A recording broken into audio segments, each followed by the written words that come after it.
What's up, guys? What is up? Big Dog in the house. Look up to the sky. Thank the Lord that we're alive to live another day, because tomorrow's never promised. Let's get right to it. If you heard the story, great. If you hadn't, here we go. We're going to give you the more of the story, and we're going to kick it to you and let you know how it is. This story is called The Carpenter and the Last House. Well, the boss goes ahead and gives one final job to the carpenter before he retires. And the carpenter says, okay, well, whatever. Here's everything, go for it. Well, carpenter gets shitty wood, goes and gets shitty material, does a shitty job, has a bad foundation, and the list goes on. Whippersnapper whips it all together. Here you go. Here's the keys. Done. The boss goes, wait. Here you go. This is for you. What do you mean this is for me? This is your house. What? Why didn't you tell me this was my house? You didn't know?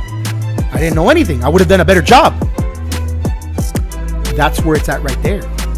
Let's get to the moral of the story. The quality of what you do today builds the life you live tomorrow. He thought it was just for him. I'm done. I'm out. Whatever. Well, unfortunately, it was a gift for you. You could have built it however you wanted to build it. You need to give 110% at everything that you do. Whether you work for someone or you work for yourself. We know that if you work for yourself, you're going to give 110%, always. But you're leaving a legacy behind. When you leave and you retire from whatever you do, you want people to always remember you for having good morals, for, if you're a carpenter, for building the most phenomenal houses, for building whatever. Just in case someone or you need someone ever in your life, that person can hire you for whatever it is, just in case something happens. We know you're retiring, but you never know how life works. And that is how kids are now today at jobs.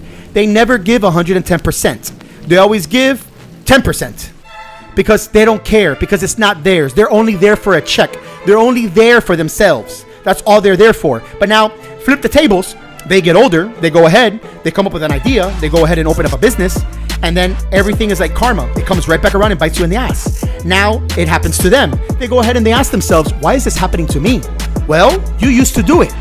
You know, I used to be 14, 15 years old, and I always remember the jobs that I did. And I always tell everybody the same thing. My favorite job used to be Dunkin' Donuts, when we used to make the donuts, when we used to make the bagels, and we made everything. Not like now that everything's already made for you, because they know that people don't do shit. That's why they make everything and they prepare everything already, because the human doesn't do anything. We're always on our phones and we're always fucking around and we're always eating shit, and that's how people are nowadays. But I used to love it. I used to have fun. And every job that I did, I always gave ideas. I always gave them input.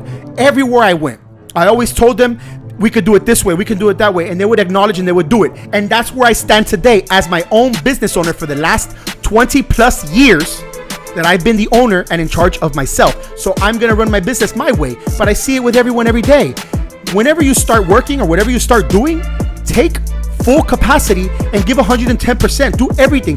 Do things that are not even required, because I only do what you tell me to do. A, B, C, D, E, F, G, and that's it. You don't do anything that are common sense. You just sit there and you're always on your phone. But that's gonna bite you in the ass in the long run. Well, I'm gonna leave it right there. You got the moral of the story. You basically don't understand what I just said. We're gonna leave it there. Bada boom, bada bang, chicka chung, chicka chang. This is Big Dog, and I'm out this motherfucker. Boom.